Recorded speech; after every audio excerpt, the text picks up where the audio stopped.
Race. Is that it? That's it. I'm just gonna race. I don't know where to start with it. This is this. Welcome back to the channel, by the way. Is what Phil's next word. I can't talk. This race has just blown my mind. This is what happens when we have a real racetrack. That's right. I'm back on it again. Yeah. Miami can do one. It's on a car park. Monaco's a waste of time. You know, you just get stuck in traffic jams. Saudi's a waste of time. Yeah, this is and it's such a shame this could be the last one at Barca. Yeah, because wow, what a. Before we start, because we were talking about this, so Phil actually informed me of something actually, because we didn't say this earlier, this is the first time in a very, very long time that me and Phil have actually watched the Grand Prix together. Yeah. So if anybody said anything in commentary that we wouldn't have heard it because we didn't shut up all the way through, we haven't made a great deal of notes because the race was genuinely that fascinating. So didn't want to look down to me. I mean, I don't make notes anyway. I pretty much just waffle on. But so apologies if we do miss anything that anybody wants us to discuss. It was honestly that fascinating a race.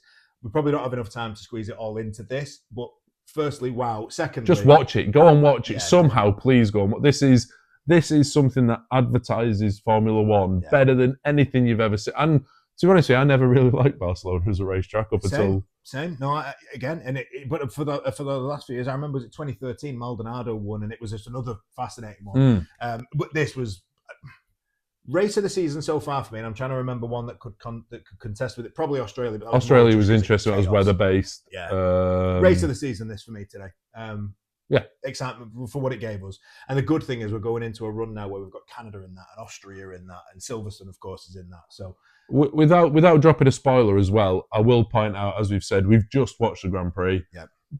We'll get into it a little later on. The results we tell you at the moment and what we talk about are what we know to this point. Yeah, so it is 4:25 now. So we've literally, if I could show you on the screen, the TV is paused on the podium. I won't tell you who's on it, spoilers, but the TV is paused on the podium. So we've literally just finished this. So if there are any penalties, anything that we haven't spoke about, it's because genuinely, as we film this, we don't know.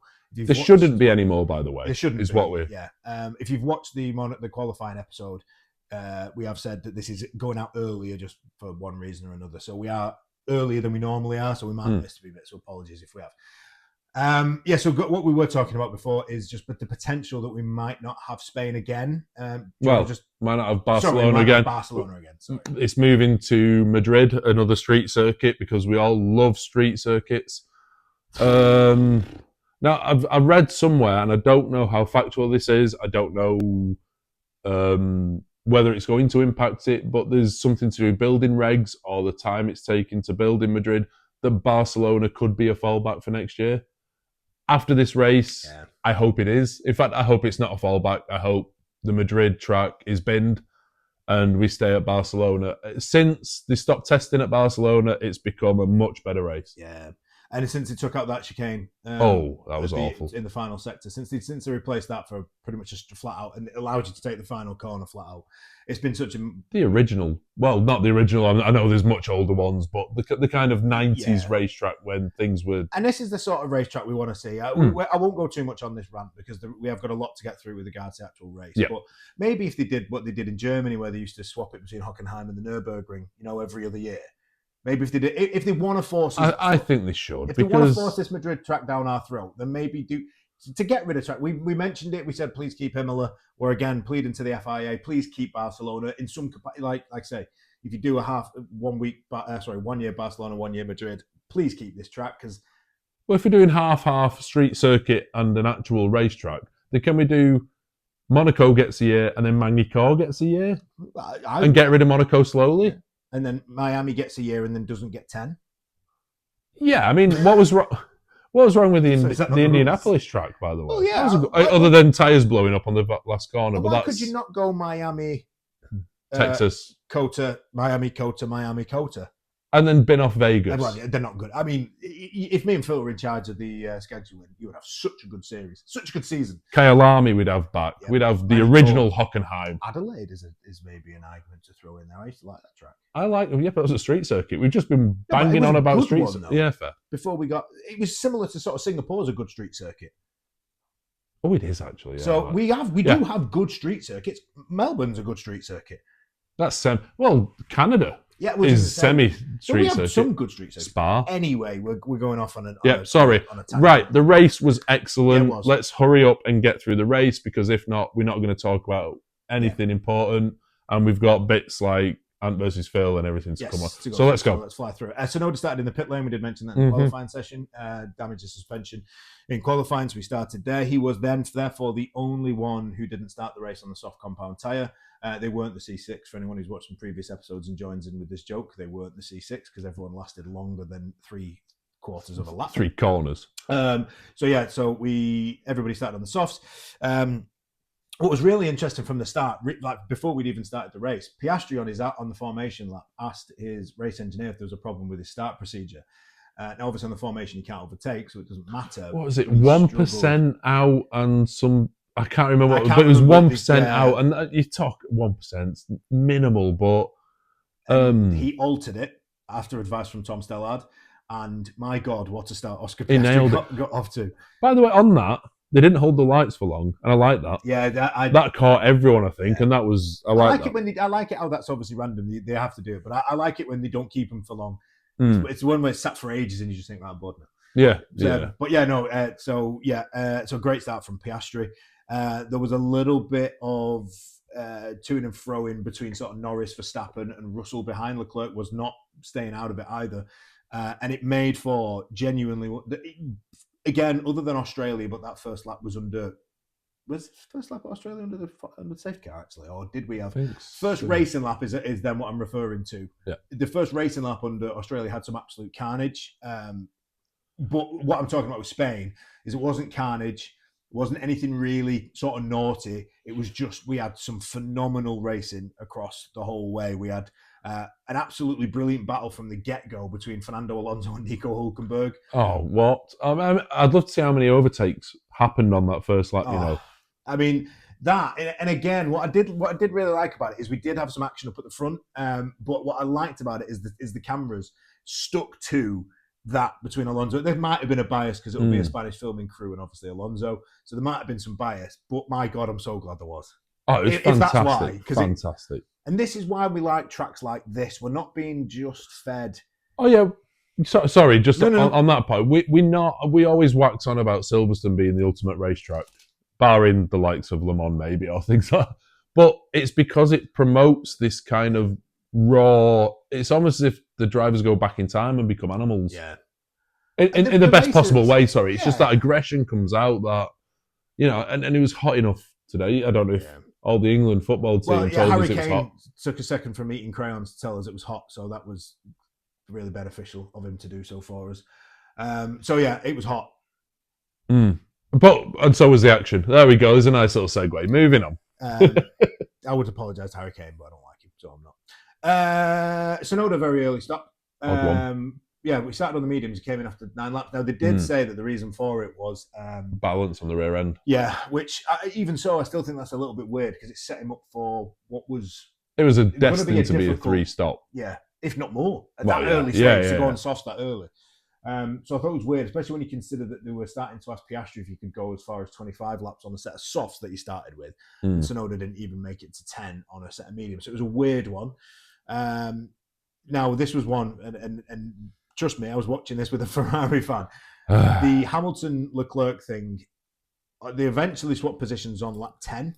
At lap 3, I was screaming at the telly that they swap them over. It took too long, and Ferrari will probably argue that they don't necessarily see the point, and almost Leclerc's got to get to a position where he's being held up by Hamilton, which may not have been the case. I think it was. Yeah, I was going to say he was pretty much pushing him around the straight, and he got told to lift and coast to cool tyres. Yeah. Well, the easiest way to cool the tyres is to move your teammate who's warming them up. Yeah. It was weird because, again, Fred Vasseur had told us at the end of qualifying that Leclerc's setup was more angled towards the race. And then let him race then. You're almost ruining his race by holding him up behind his teammate. So it made no sense to me. Which is a shame, because if you look at Leclerc throughout the race, I mean, I'll not go all the way to the end yet, because that's a different discussion, but he was holding station behind the McLarens quite well. He wasn't dropping massive. Obviously, when Lando got told to get his foot down at certain points, or Oscar, he dropped back because that Ferrari shouldn't be competing with that McLaren. No, but he was holding him there. No, I agree. And it did seem And obviously, and again, anybody watching the Monaco episode know that my prediction for race winner was Leclerc. So I was also sat here saying Hamilton move, because I could eventually see a potential win in the race, but never mind. Great moves by Verstappen on both the Mercedes. We will switch tact on Max Verstappen again for anybody who's watching the race, who has seen the race. We will have to. But a great bit of overtaking by Max Verstappen on both of them. And again, we get a proper racetrack. We see some proper overtakes. We see some excitement. So brilliant from... And they weren't all DRS enabled. No, there were some. There wasn't.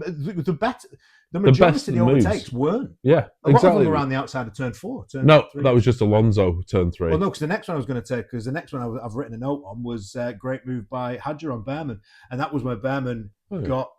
I think Hadjar got Behrman into turn 1. Behrman got him back on the inside of turn 2. And then Hadjar went around the outside of turn 3. And all this, again, and what we saw a lot more of in this race, which I really, really enjoyed, and a lot of my notes are great drive by Alonso, great drive by Hülkenberg, great drive by, like I just said, Hadjar. What a start by Hülkenberg. But yeah, we saw a lot of phenomenal driving from the midfield. And even though we didn't see a great deal from the front runners because of them playing the strategies out and whatever, the rest of the field just thought, you know what, we'll give you some entertainment. Yeah, absolutely. Yeah, it almost looked like the last day of school before summer. Yeah. They all just brought the toys and started playing. It was great. It was as if they knew they've got a week off now, so they thought, we'll push it. So again, that was brilliant between Hadjar and Behrman. What wasn't so brilliant was Alex Albon. He was having a good little battle with Liam Lawson. By this point, he's already had both Williams had already had a front wing at that point. Yeah, which neither were their fault, in fairness to them. Just sort of racing incidents. But at one point, he's trying to get past Lawson. Got him. So Lawson got him, and he doesn't want to give the position to Alonso, who's behind. So Albon, has to move out the way for Lawson. He has to give the position back because they went on the run off the lap previously. I didn't know if he got told to or whether Lawson was screaming for it, but Lawson went up the inside. Either way. Yeah, either way. Because I thought he would struggle to do it because Alonso was lurking.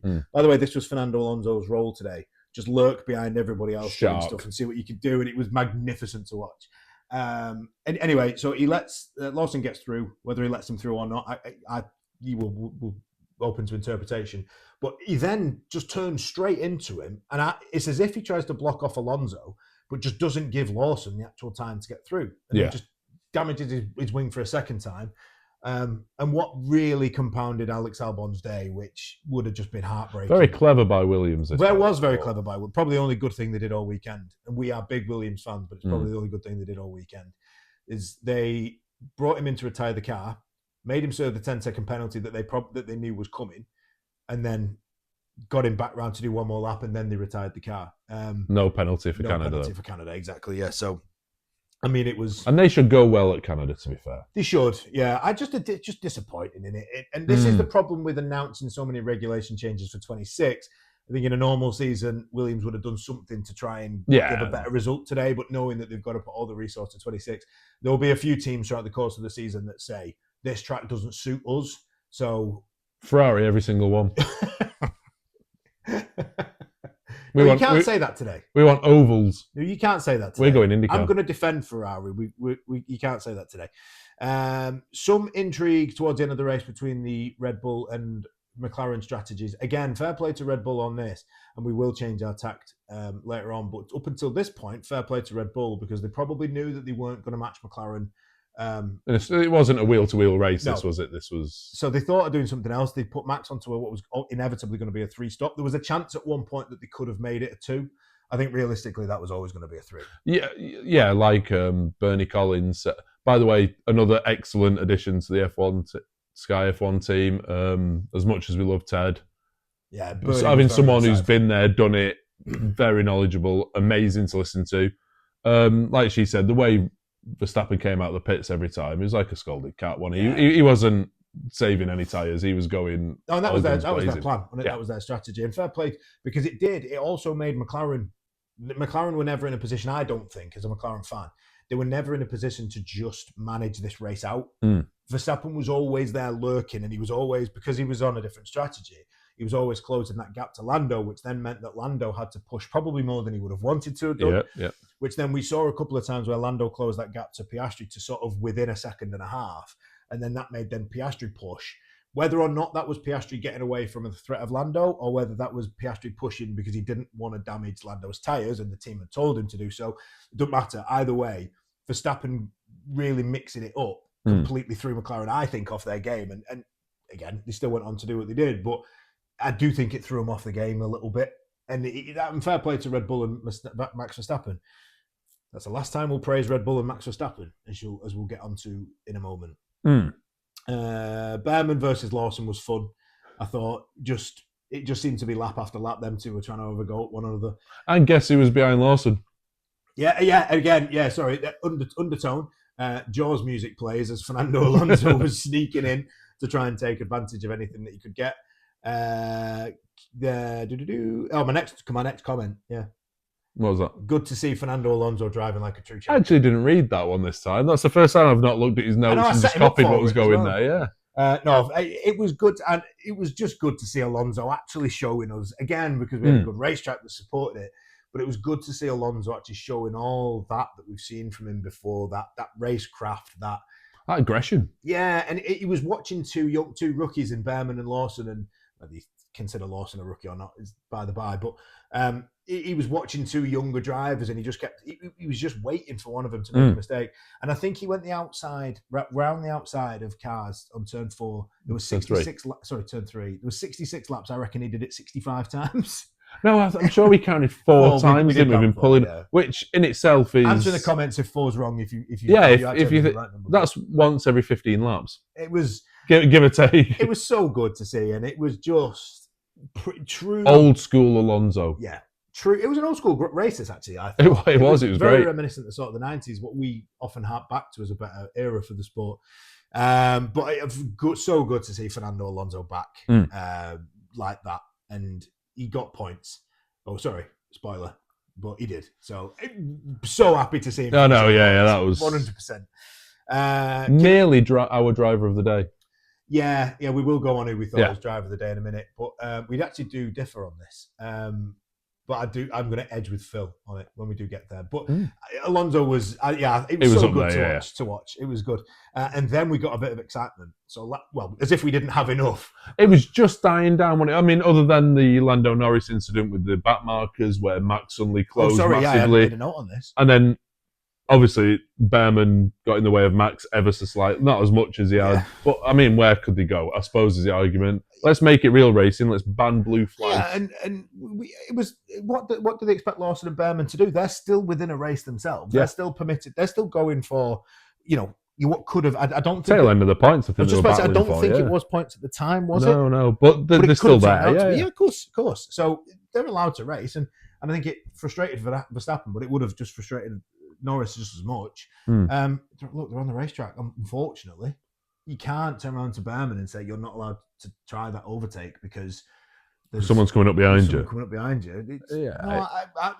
It affected Lando's race and potentially and Max's as well, but no. But other than that, it was dying down. Max had given it all. It was you sat there almost settling back in the seat, going, "Well, here we go." We were managing towards the end. This is how it's going to go, and then Kimi Antonelli's power unit went pop.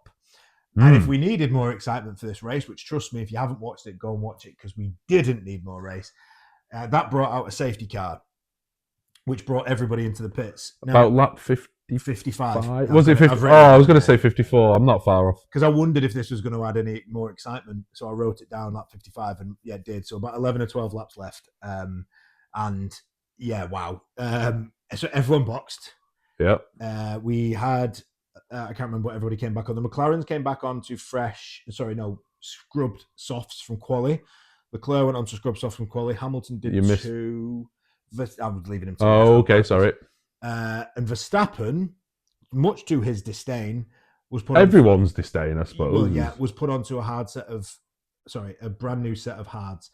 Now, I praised Max Verstappen for his racecraft earlier on, and I've praised Red Bull for making this a 3-stop to try and unsettle the McLarens. That was his 4th stop, of course, by that point. 4th stop, yeah. What they did here was baffling to me because it always put him under threat. The chance of him challenging then the McLarens was gone. And the problem is now you've got a Ferrari set up for race trim. That's right behind you. And also Mercedes that I know we haven't talked about them much through this, but Yeah, they were there. George just gets podiums, doesn't he? So it would have made Yeah. sense if they were hovering. I know obviously Antonelli was out at this stage, Yeah. but Russell is a threat. Hamilton's a threat. Leclerc's a threat, and him being a threat to the McLarens is just gone now. So it made absolutely no sense. And lap 55 was the moment that Red Bull completely ballsed up, and Max Verstappen completely lost his head, because the next few notes have got Max Verstappen's name all over him. No, I mean, you could see he'd lost it, or he was angry by the way he was warming his tyres up. Yeah, that was the most aggressive I have ever seen anyone keep heating the tyres during them. Well, you saw we mentioned it because the camera shot to the pod cam, the air cooling cam on Verstappen's car. It's T-bar. It's T-cam. Thank you. That was difficult to say. And you could see just how much he'd completely scrubbed the shine off them hards. And he was trying everything he possibly could to have some tyre. Nearly ploughed up the back of Norris at the restart. Yeah. And then on the exit, as we're about to go, well, we were green. Yeah, we were green. As we're about to get going again, absolutely loses the back end coming out of the final turn. It did actually. That's not the last. No, this is. He did so well to keep that pointing forwards. Yeah, brilliant bit of driving from him, but it gave Leclerc the perfect opportunity to go through. Who I think had to lift before he got to the line. Otherwise, he'd have pooed himself. Otherwise, wouldn't it? Oh, there is that. Yeah, if you see that, there's a Red Bull sideways in front of you. What? So he allowed Leclerc to go side by side. And then this is the first sign of Verstappen's madness as Dr. Verstappen left and Mr. Hyde took over, because he then drove into Stappen. Yeah, he then drove into Leclerc. Now this is the bit we raised in at the start about we don't know final results. Is at this point Leclerc's being investigated for running into the side of Verstappen down the straight. I think if they see the same footage that Sky showed us. Well, Rosberg said it's a nothing. Yeah, Leclerc it's an absolute nothing. Leclerc stays straight. Yeah. I don't think Verstappen moves a great deal. I just do think the two cars are eventually going to. I think that it was very similar to Baku last year when Perez and Sainz kept it straight and ended up touching. We're very lucky not to lose two cars there. They did nudge. There was nothing in it. But Verstappen is the one who's going to pull out of me. Oh, were you the second driver? Oh, should we do a bloopers podcast at some point at the end of all this? Because we've had some great ones. Oh dear! Pull out. We're not cutting that, by the way. So he's got to pull out for me. That doesn't make it any better. I don't even know what I'm trying to say. You take over for a minute. Yeah. So Verstappen has to avoid the incident there. Leclerc was alongside him, and I think fairly so. Lo and behold, into good God, I can't. Into the first corner, Leclerc has the racing line, takes the position. Russell's got a slipstream off Leclerc, tries to go up the inside as well. I think Russell locks up and pushes Verstappen off the track. It's a late break from Russell, and he has to straighten up the steering, which means. Catches, but for me, and I'm not trying to be anti-Max Verstappen, that's a racing incident. It is, but Max was more than entitled to go and use that. I mean, that runoff was nonsense. You could go quicker through that than you can the corners. If you nearly overtook Leclerc, didn't he? Yeah, but that's by the by. He followed the rules of you've left the track, go past the cone, rejoin. Now he rejoined in front of Russell. As you said to me, that's racing incident. You stop there. That's done. I agree. Yeah. Now, unfortunately, I mean, let's be honest, McLaren had checked out at this point. Leclerc had taken third. I think that's what he'd settled for. Yeah. At this point, Red Bull come on the radio just to wind up Max a little bit more and say, you've got to give George the position back. Which I don't know. I disagree, and I think Rosberg said it as well. He disagreed. Yeah. I don't think that was right. And I wonder where they got that from. I know that they'd announced that they were investigating that, but I would have been very surprised if, let's say, the rest of the race doesn't happen. First corner incident. Yeah, I'd be very, very surprised if there's any punishment for Verstappen there. Yes. If he doesn't give the place back and just continues to drive. I would have been mega surprised. Now, sorry, just carrying on because I don't want Ant to come out with any more innuendos. This isn't Carry On Luffield. Max has a couple more tantrums down the radio, which is right to do. It was wrong. They were wrong, and I still believe they were wrong. Agreed. But into turn 5, I'm trying to count now. 3, 4, 5. Yeah, into turn 5. That's my racetrack. If anyone saw it, into turn 5, Max looks like he opens the door and lets Russell round the outside of him. He does more than opens the door, doesn't he? Yeah, he lets him through. And then proceeds to take his foot off the brake and drive into the side of Russell. I mean, madness. If you're actually trying to do what I do on the F1 game when I've had enough, on purpose, you should be disqualified. Yeah, there is no other. The penalty he got given a 10-second penalty for this, by the way. It's not enough. You can't. I mean, how much did Vettel get? Like Rosberg said, Vettel got a beating in Baku when he turned into Hamilton under the safety car. I like tough racing. I don't like someone trying to T-bone another car. No, and that's the thing. Russell thinks he's complying with what he's been told to do. Everybody just thinks that that's just going to be an easy pass, and off George Russell goes, and Verstappen will try and get him back. George Russell is not anticipating that he's going to have a Red Bull plow into the side of him. Russell did later report that he had damage, so that's obviously come from that incident. That's not what we want to see. Fortunately, there wasn't anything. Obviously, he wasn't going at any speed, so there's no injuries or anything like that. But it's just it's not what we want to see. And me and Phil are both quite agreeable on this. That should be a disqualification for Max Verstappen. I think he's got away with murder for just a 10-second penalty. But it goes back to Red Bull being wrong and Red Bull pushing him this year already. And if you asked me a couple of episodes ago, will he leave? And I said no. I'm not sure right now. Yeah, that was just a bad. Everything from lap 55, that safety car, every decision that they and the team made from there was wrong. Was just going back though to what's going on behind the circus act at the front. Hulkenberg passes Hamilton, which I can't say I'm happy about, but I am happy because everyone loves Nico.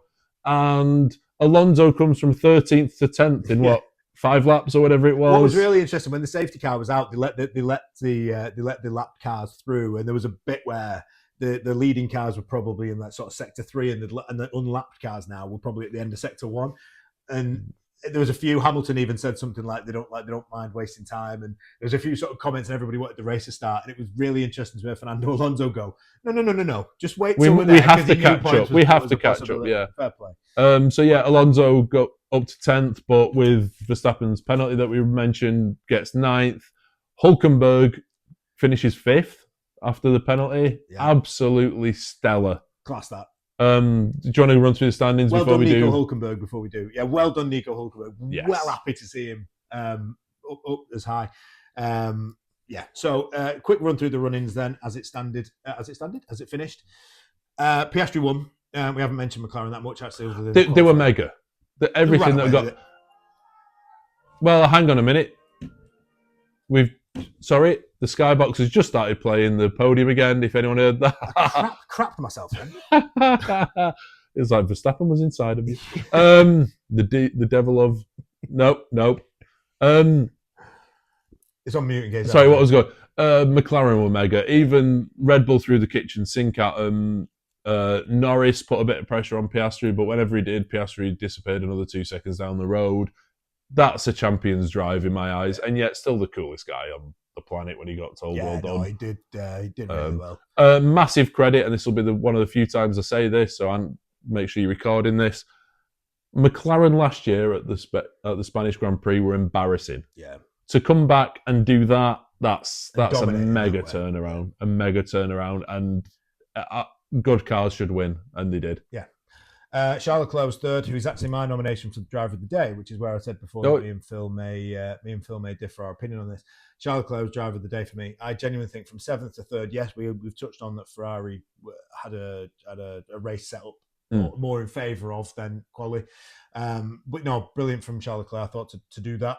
I was close. It was a shout at the dark to say win the race. But no, I did well.